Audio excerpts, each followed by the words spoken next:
Good afternoon. তো তোমরা কেমন আছো? আমি ভালো আছি। এখন আমি রান্না করছি তোমার ভোলা মাছের ঝাল। ঠিক আছে, তো আমি মাছগুলো ভেজে নিয়েছি, কড়া করে লাল করে মাছ ভেজে নিয়েছি, আলুগুলো ভেজে নিয়েছি লাল করে। এবার আমি মশলাটা কষাচ্ছি। মশলাটার মধ্যে দিয়েছি জিরে, তেজপাতা ফোড়ন দিয়েছি, তারপরে তোমার পেঁয়াজ ভেজে দিয়েছি। পেঁয়াজটা একটু হালকা হালকা বেশ ভাজা হবে, ভাজা হওয়ার পরে জিরে লঙ্কা বাটা দিয়েছি। তারপরে তোমার অনেকক্ষণ ধরে কষিয়ে নিয়েছি। এবার আমি এই আলুগুলো দিয়ে দেবো। আলুগুলো দিয়ে একটুখানি ভেজে নেবো। ভোলা মাছের ঝাল কিন্তু আলু ছাড়াই হয়, তো আমি একটুখানি আলু দিয়ে করছি যাতে খেতে একটু ভালো লাগে, তা আলু দিয়ে করছি। এই আলু দিয়ে একটুখানি ভেজে নিই।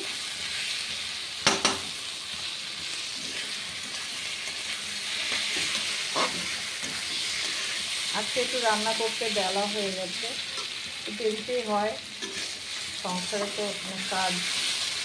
যাই হোক, এবার আমি কি করব, এবারে আলুটা দিয়ে নাড়ি চাড়ি নিলাম। এবার আমি জল দিয়ে দেবো।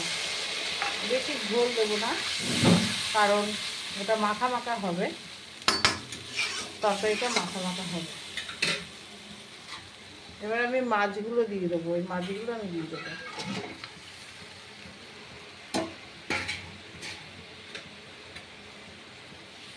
আস্তে করে নাড়িয়ে নেবো মাছটা দিয়ে।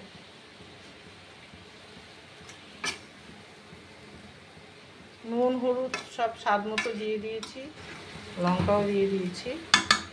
এখন আমি কটা কাঁচা লঙ্কা দিয়ে দেবো। একটু ঢেকে দেবো মাছটা।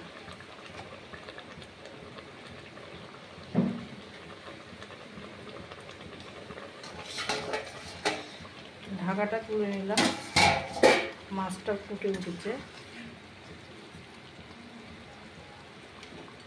এটা আরেকটু হবে, মাখা মাখা হবে।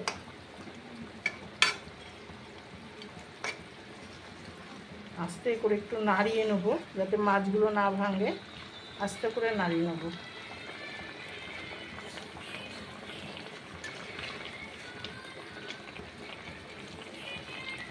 এটা খেতে ভালোই লাগবে। ঝাল ঝাল করে একটু করছি, বেশ ভোলা মাছের আলু দিয়ে ঝাল ঝাল।